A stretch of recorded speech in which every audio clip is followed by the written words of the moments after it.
Can the New Orleans Saints defense still rise to the occasion in 2022 despite the pieces that they've lost? We'll answer that question and get into a little bit of lagniappe for you on today's episode of Locked On Saints.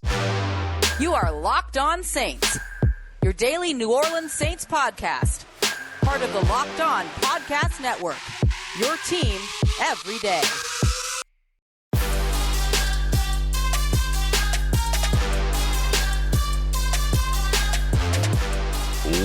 What is good, Who Dat Nation and Who Dat family? Welcome into this Friday episode of Locked On Saints, your daily podcast covering the New Orleans Saints, part of the Locked On Podcast Network, your team every day. Thanks as always for making Locked On Saints your first listen of the day every day. Don't forget we are free and available on all platforms, including on YouTube as well. And I'm your host, Ross Jackson, at Ross Jackson Nola on Twitter, USA Today's Saints Wire, Tuesdays on Locked On NFL, and here with you every single Monday through Friday on Locked On Saints. And don't worry, there will be no April Fool's jokes on today's episode. What I do want to dive into today, though, is answering a big question around the New Orleans Saints. Is this defense still going to be good despite the pieces that it has lost? And I'll be honest with you, it can go either way. And it all comes down to fixing the back end, the safety positions where the New Orleans Saints lost two key contributors in 2022's offseason so far. Marcus Williams, of course, who signed a 5-year deal with the Baltimore Ravens, and Malcolm Jenkins, who retired after 13 years in the NFL. Now, they've already started to pull some of the pieces together, bringing in Marcus Maye, formerly of the New York Jets, who has played the deep safety role early on in his career, but then also in Robert Saleh's New York Jets defense last year, played the box safety role. So he has the versatility to slide into either one of those positions, which raises the question, what do the New Orleans Saints do next? Do they treat Marcus Maye as the Marcus Williams fill-in and then go after a free agent or draft prospect that slides into Malcolm Jenkins' role? We're going to break down two, maybe second-day draft prospects in a little bit, but the New Orleans Saints have a little bit of an opportunity here to rely on some versatility, rely on some fluidity at the safety positions, both free and strong. So they could do this a couple of different ways. And this becomes really important because the back end of the defense, we've seen what happens when it's not tight for the New Orleans Saints, right? And we've seen what happens when the safety play isn't good under Dennis Allen's defense, under Dennis Allen's tutelage. We saw it at the back end of 2015. We saw it through 2016. Then once they added Marcus Williams to the equation in 2017, everything started to change.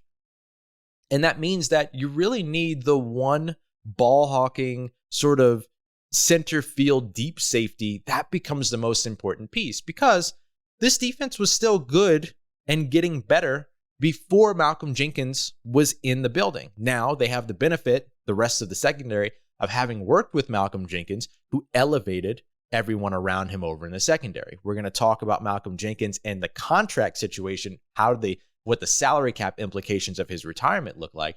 But even before Malcolm Jenkins was there, we saw Von Bell in that role. And the Saints still thrived on the back end there as they added Marcus Williams and as Marcus Williams was able to start to take away some of the big plays. Now, we saw some of the big play issues still early in seasons and things like that, but then we saw the defense progressively get better and better. Then they added Demario Davis, who, of course, along with Cam Jordan, is also a big piece to 2022's success as they look ahead because those guys are still in the building. Those guys still probably have a couple of years under their belt before they make the same decision eventually that Malcolm Jenkins made. So for the Saints, the big question marks on the defensive side are fixing the back end and fixing the defensive interior. The defensive interior question isn't a new one. The safety question is a new one to us, maybe not as much a new one to the New Orleans Saints, who seem to have known well ahead of time that Malcolm Jenkins was going to be retiring. So if Marcus Maye plugs into the free safety role, right, the roaming sideline to sideline, rangy, deep safety center fielder role, then they just have to find somebody that can play in the box, that gives the run support, all of that. So that's what the next missing piece is. If Marcus Maye stays in the box safety role that he played in Robert Saleh's defense last year, then they have to find maybe the more important piece, which is the rangy, deep safety that plays that center field sideline to sideline ball hawking role.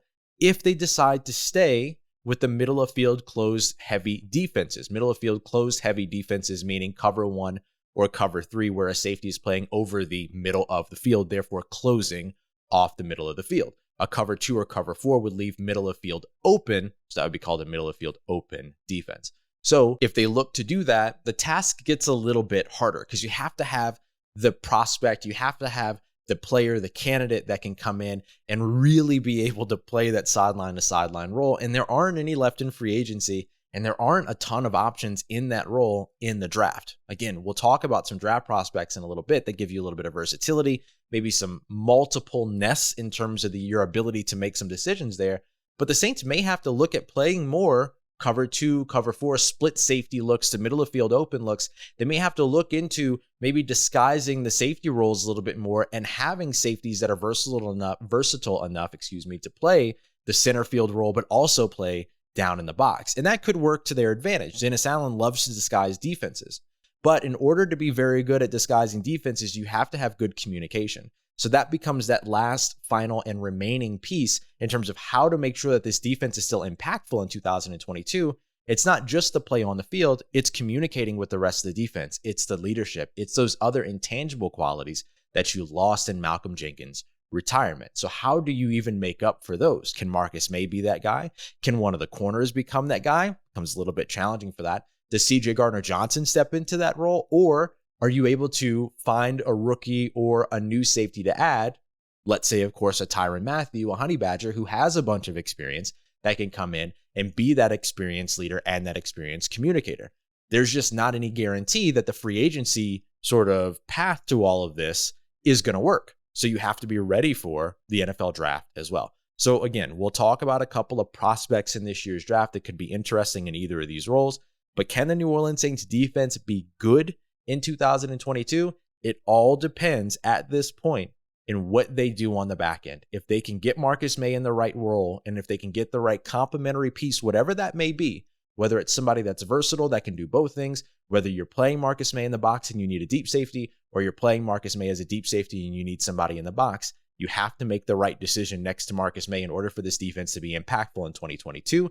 And that becomes a very, very, very important decision for the rest of the New Orleans Saints offseason. Penn State's Jaquan, Brisker, Baylor's Jalen, Pitre. There are a couple of safeties in this year's draft that offer the Saints some versatility that we'll break down here in a little bit. But first, I want to break down the salary cap implications of Malcolm Jenkins' retirement and why the Saints actually saved some money here. We'll break all that down as we continue on with today's episode of Locked On Saints. It's tournament season, y'all. College basketball's Final Four is on the way, both men's and women's. And of course, you've got pro basketball as well. It is a very, very exciting time. A couple of Los Angeles appearances for the New Orleans Pelicans on the way. You've got Anthony Davis returning. So if you want to bet on the Pelicans winning by 30 as opposed to the Pelicans winning by 20, then you can go and check that out over at betonline.net, our exclusive online betting partners here on the Locked On Podcast Network. And of course, go and check out Locked On Pelicans with Jake Madison as well. They've got everything that you need over at betonline.net, whether you're looking to bet on basketball or you want to get in on some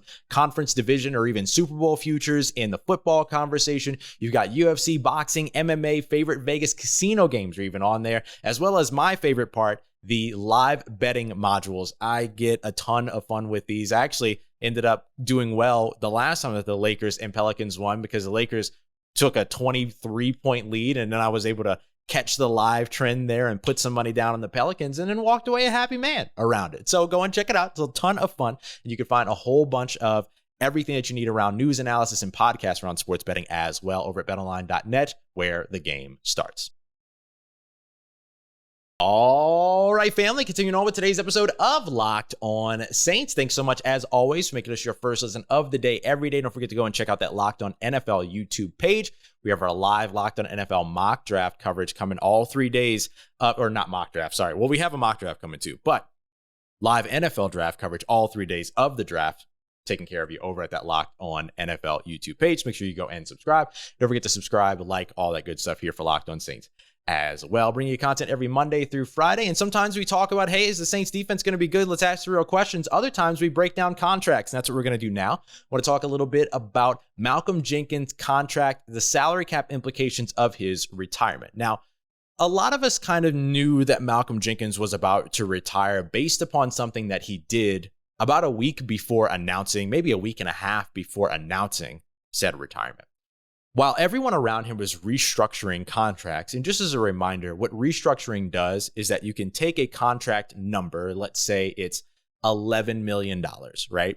if a base salary is at $11 million, you can take a little bit less than $10 million off the top of that, reduce that base salary all the way down to a vet minimum, pay that $9.9 million out to the player immediately, but then pay it off in terms of accounting over the course of up to 5 years. So that's why sometimes when you hear about restructuring contracts, you'll hear about ghost years being added or void years being added. That's just to help to push the accounting further down the road, spreads it out, makes it a little, like you would with a, let's say like a mortgage or anything like that, right? You take out a whole loan and then you can have a 15-year payoff plan where you pay larger increments per month, or you have a 30-year payoff plan where you pay smaller increments per month, but for a longer period of time. So that's exactly how the restructuring works, right? You can either go with the existing life of the contract, which are larger payments for 3 years, let's say, or you can add 2 void years and make it smaller payments for the maximum 5 years. It just depends upon how you want to go about it. However, when Malcolm Jenkins redid his contract, he redid it by taking a pay cut, not necessarily by restructuring his contract. So he didn't really get anything out of this. The nice thing about restructuring contracts for NFL players is that they get a large chunk of money up front, and therefore that money becomes guaranteed because it's already in their hands. Now, what actually happens is that it gets paid out and, over the course of 17 playing weeks, things like that. But it's all guaranteed money at that point that they're guaranteed to get. So restructuring isn't necessarily bad for a player at all. It can hamper a team if it's not handled correctly, but the Saints have always sort of done that dance really, really well, even though they come into off seasons with double to triple digits of a deficit. They always find a way to get under it, and they continue to do it, and the salary cap is only rising. You know the deal. So the interesting thing about Malcolm Jenkins' contract is that he didn't really have the incentive that other players have to restructure his contract, because he didn't restructure it. He didn't get handed a bunch of money at the beginning of the season or the beginning of the offseason and say, okay, here you go. Instead, he just took a pay cut. So he really got nothing out of it. So when we saw that the pay cut happened and that he reduced his 2022 and 2023 salaries to the vet minimum without any kind of payout coming his way or any type of compensation coming his way, it kind of signaled that, hey, something's going on here. This looks like a precursor to a retirement announcement. And then a week later or so, he makes the announcement on Ryan Clark's podcast that he will be retiring after 13 seasons in the NFL. I'm personally glad he's retiring as a New Orleans Saint, the team that drafted him, that admitted that it was, Sean Payton admitted it was one of the biggest mistakes that the team had ever made, letting him walk away. And then they signed Jairus Byrd and all these other things. That whole situation went terribly. But I was glad that he was able to retire as a New Orleans Saint, as he, showed up in New Orleans and won a Super Bowl right away, went to Philly, won a Super Bowl there, came back to New Orleans, and then had some great, a great final 3 years of his career. Played some of the best football that he played at the age of 33 and 34, which is kind of incredible. Anyway, let me stop gushing about Malcolm Jenkins. What does this mean for the New Orleans Saints salary cap, though?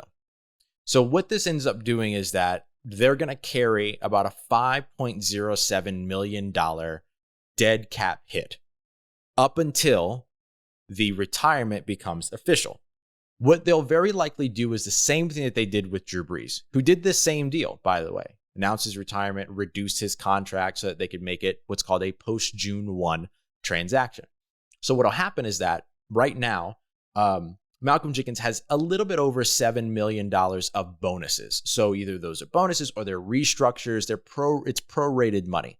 So when you retire, what happens is that money from the remaining years of the contract accelerate, and you have to sort of be on the hook for it immediately. Unless you make it a post-June 1 transaction.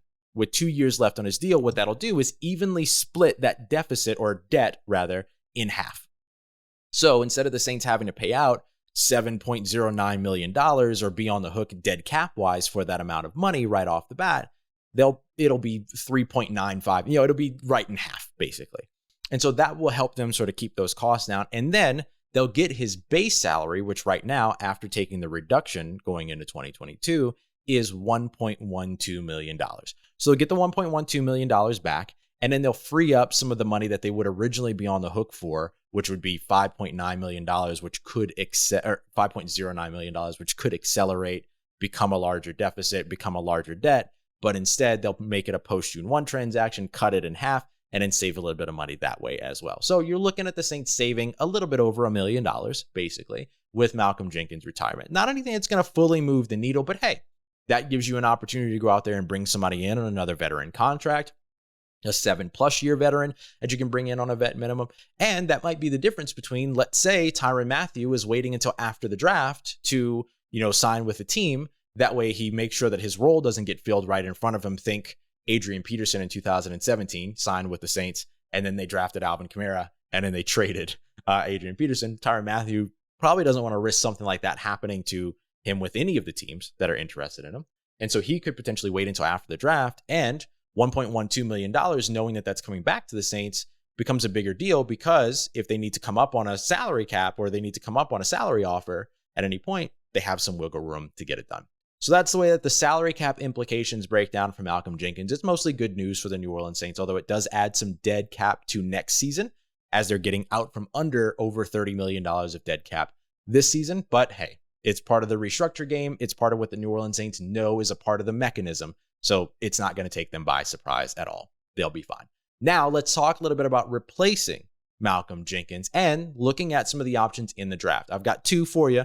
Jaquan, Brisker, Jalen, Pitre. We'll talk about why both of them would be good fits for different reasons and which one I think would be the best fit of the two. We'll break that down as we continue on and wrap up today's episode of Locked On Saints. Before we talk about those NFL draft prospects at safety, let's talk about our friends over at Built Bar, the best tasting protein bar on the market, the protein bar that tastes like a candy bar, but without all that extra stuff that you don't want to deal with. If you're like me, you like sweet, you got a sweet tooth, stuff like that, and sometimes it can get you in some trouble, right? Tons of calories, a ton of sugar, dozens of net carbs, all that. But instead, with Built Bar, you can get something that's covered in 100% chocolate, that's sweet, that's delicious, that's easy to eat, and it's actually taking care of you, right? Giving you 17, 18 grams of protein, despite only having to take on 4 or 5 grams of sugar. They're awesome, and they're fantastic, by the way. Like, they actually taste really good. Like, I love the mint brownie one, but there's peanut butter brownie, there's coconut almond. They have a couple of other like sweeter sounding flavors like salted caramel, for instance, or cookies and cream, if that's your jam. So there's a whole bunch for you to choose from. And if you're somebody that likes fruit and chocolate, like I know Alex Clancy of Locked On Cardinals loves the orange and chocolate one. I'm not like a citrus and chocolate guy, but some people are, right? And if that's your style, they've even got you taken care of there as well. I know Matt Moscona, Locked On LSU, former host of Locked On LSU over in Baton Rouge, loves those. So if you like any of that, you want to try out these flavors, I highly recommend heading over to built.com today. Grab yourself a sample box too. That way you can get 2 bars of every flavor so that you can try and figure out which ones you like. And then after that, you can customize your own box and get up to 3 different flavors, 18 bars. It's really cool. So just go and check it out. Give it a shot. Built.com. Use the promo code LOCKED15, LOCKED15. You're going to get 15% off. Doesn't matter if it's your first order or your next order. Doesn't make a difference. 15% off every time you go to Built.com and use that promo code LOCKED15. Let's get it, Who Dat Nation. Wrapping up today's episode of Locked On Saints with a quick look at 2 of the, let's say, day 2 options in this year's NFL draft to help the New Orleans Saints out at safety. And there are 2 very, very good ones that I like a lot. And honestly, either of these guys would be a win. But let's talk about both of them and go with which one is the ideal. So we're going to start with Penn State's Jaquan Brisker. Now, remember, when we're talking about replacing or adding another safety for the Saints, we're looking for somebody in this instance that is either going to be able to immediately replace Malcolm Jenkins as a box safety. Malcolm Jenkins took 295 snaps in the box, 226 in the slot, and 330 at free safety. Now, remember, free safety in this context doesn't always mean single high safety or deep safety or anything like that. It can be split safety roles. It can be playing free safety, but playing down in the box, things like that, right? So it can be designated a bunch of different ways. But those are the things that you're looking to replace. You're looking to replace a versatile piece that can play in run defense in the box, that can cover in the slot, that can cover tight ends, and that can drop back into coverage when asked for it, as well as play some low zones as well. And that's one of the things that really stands out for me when it comes to Jaquan Brisker, who played 433 snaps in the box, 153 snaps in the slot, and 165 snaps at free safety for the Nittany Lions Penn State last season. Now, that's just looking at last year's numbers. We can go back and we can look at other years and things like that and get another idea of all of it. Again, 188 box snaps, 55 snaps in the slot, and 231 at free safety for Brisker in 2020. So you can see the versatility there, right? He gets used in a bunch of different ways. One of the other things that I really like about Brisker is his length. 6'1", 200 pounds, makes some great tackles. It's a huge tackling radius, plays really well down in the box. And I mentioned the low zones. The reason why I talk about the low zones is because a lot of what Malcolm Jenkins did sometimes was played a middle of the field robber role. So he would come down and fill a low zone in the box, basically playing where you would imagine a middle linebacker playing in cover 2 on Madden, right? So he would come down and play the middle of the field underneath, as opposed to dropping back in coverage, which was Marcus Williams' responsibility, to play the deep zone. Jaquan Brisker did that a ton. And because of that length, because of that height, that 35-inch vertical, the big-time broad jump that he has, you can see the explosiveness, which allows you to be able to get from a short area to a short area, right? Get from one area to another area short away in order to be able to make plays on the ball. And we saw Brisker do that a ton in college. So I think that's one of the ways that he fits really well in filling Malcolm Jenkins' immediate role as a robber, free safety when he plays that role, but also playing down in the box. He's a good tackler. He scrapes really well in the run game, moves vertically really well. I mean, he does a lot of things. He's a do-it-all guy. And because he's a do-it-all guy, let's say that the Saints decided they don't want to replace Malcolm Jenkins with a rookie and instead, and weren't able to get a free agent, and instead want to move Marcus Maye over to that role, have him play the box safety role that he played in Robert Saleh's New York Jets defense, which admittedly, he didn't do as well as he played the deep safety role the years prior, but the Saints may feel that they could do more with him in that role. Let's just say Jaquan Brisker, still an option in terms of somebody that would be able to play a deep safety role. The best deep safety, like center field, rangy safety that's going to be out there on the market in the draft is going to be Kyle Hamilton. And Kyle Hamilton could fall. It seems unlikely, but the 40 times and things like that people kind of get a little bit too overzealous about, that could make him fall, and that would be an ideal situation for New Orleans. But New Orleans should probably go offensive tackle, wide receiver, somewhere like that in the first round. Instead, you're looking for some other options. And safety is so volatile in the NFL and in the draft because it's considered a low-impact position. So sometimes teams like the Seahawks and the Jets value them really highly and blow first-round picks on them.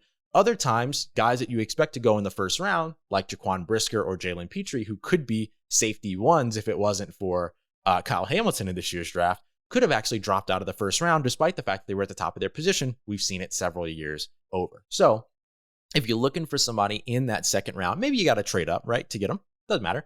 But maybe you want to figure that out and wait until the second round to do that. You want to address the offense in the first round, which makes a ton of sense. Jaquan Brisker is somebody that makes a bunch of sense. Now, let's talk a little bit about another option for them, which would be Jalen Pitre out of Baylor. Now, Jalen Pitre is somebody else that has a ton of versatility and has played a lot of different roles. He has played, inside linebacker, outside linebacker, strong safety, free safety, and slot corner. So Baylor used him all over the place. They absolutely loved him. But for our context, what we're focused on are box snaps, slot snaps, free safety snaps. So in 2021 with Baylor, 122 box snaps, 601 slot corner snaps, and then 14 free safety snaps. So he was a little bit more used as a slot corner and a little bit utilized a bit more closer to the line of scrimmage, as opposed to Jaquan Brisker, who was also used away from the line of scrimmage. Pitre also adds 153 defensive line snaps, which should sound familiar because those are numbers akin to what we see from C.J. Gardner-Johnson, who will line up as a blitzer off the edge as an additional blitzer, along with Malcolm Jenkins over on the other side, as we saw in 2021. So Jalen Pitre is somebody that gives you not as much length, 5'11", 197 pounds. So a little bit smaller, but still has good length. I think the difference in their arm length is less than it may be just over an inch at this point. And so you still get somebody that's a good tackler. You still get somebody that plays with their head on fire. You basically get a similar play style to C.J. Gardner-Johnson, which could also be interesting, right? Now, Jalen Pitre is somebody that you could put in a single high role. He probably fits a little bit better in that box or slot role. Or you move him to the slot, then have C.J. Gardner-Johnson go over to that strong safety role. Or Jalen Pitre becomes depth for you and he replaces P.J. Williams, who still has not, at this time of me recording this, re-signed with the New Orleans Saints, right? You add him as a depth piece, you move Bradley Roby to slot, and then you put C.J. Gardner-Johnson and Malcolm Jenkins role. There's a ton of different ways that you can go about all this. So I think that in terms of replacing Malcolm Jenkins, the most sort of direct route would be Jaquan Brisker. But if you really want somebody in one of those two safety roles that's been with the team before, then C.J. Gardner-Johnson might be your best bet. in either of those roles. In college at Florida, he was asked to play the single high deep safety role. He was asked to play in the box. It was a star role. He did everything in that Florida Gators defense. So if you wanted to do that, then maybe Jalen Pitre actually makes more sense because of his versatility in terms of giving you additional depth behind Bradley Roby in the slot, behind CJ Gardner-Johnson at his position, and behind Marcus Maye at his position, whatever those positions end up being. Now, if you look at the athletic scores, RAS, this gives us our immediate comparison in terms of their relative athletic scores based upon other players at their positions. If you look at both of them as strong safeties, Jaquan Brisker has the clear advantage. 9.07 RAS score as opposed to a 6.44 RAS score for Jalen Pitre, who did not run the 40 and did not do a broad jump. So there are some missing pieces here, but the size becomes a big difference. And that's one of the reasons why I think Jaquan Brisker is the better option of the two. You look at the size at 6'1". You look at the length at 31-inch arms, nearly 10-inch hands. Those are receiver size hands. 4.49 40-yard dash, some explosion there with the 10.4 or the 10-foot 4-inch broad jump. He just has the burst, he has the speed, he has the length to be able to make plays over the middle of the field. And remember, in college, he did a lot of playing on the hashes, but making plays over the middle of the field. The hashes are wider in college than they are in the NFL. So that translates well in terms of his ability to be able to cover field quickly with the ball in the air. He's a bit of not a game breaker, but he's a bit of a game-changing play guy. He's a playmaker. He has increased his ball production over the course of his collegiate career. I think Jaquan Brisker is the best option for the New Orleans Saints at that position if they try to go for it in day 2. Y'all know how much I love Marquise Bell in day 3. So I think Jaquan Brisker, Marquise Bell, those guys are near the top of my list. You could also look at some others. There's Daxton Hill. There's a couple of other safeties that are out there. Lewis Cine. I mean, either of the safeties from Georgia, any Georgia defender at this point would be a good option. So there are a lot of different ways that you could go here, but I think Jaquan Brisker should be maybe number 2 behind Kyle Hamilton as the best option to immediately positively impact the New Orleans Saints week 1 at the safety position. All right, family, coming up on Monday, we're going to talk more Malcolm Jenkins and just kind of go over some of our favorite moments of Malcolm Jenkins' time in the NFL, in or against the New Orleans Saints. Some of you already know what I'm referring to with that sentence. So we're going to look back at Malcolm Jenkins and, of course, get you caught up on everything that went on over the course of the weekend and how Bruce Arians' retirement from the Tampa Bay Buccaneers impacts the New Orleans Saints, especially with Todd Bowles moving into that head coaching positions. We'll have a ton to talk about and break down next week. So make sure that you're sticking around here for more episodes of Locked On Saints every Monday through Friday. I appreciate you as always for being here, for making us your first listen of the day. Make sure you go and check out that Locked On NFL Draft podcast, everything you need around your favorite draft prospects every Monday through Friday, wherever you get your podcasts and on YouTube as well. Thanks again for making me a part of your routine and a part of your day. For everything you need in between these episodes, make sure you follow me on Twitter at Ross Jackson, NOLA. Hit me up. Let me know how the family's doing. Let me know how you're living. Let me know how you're momming them. And trust Who Dat Nation. I'll holla at you.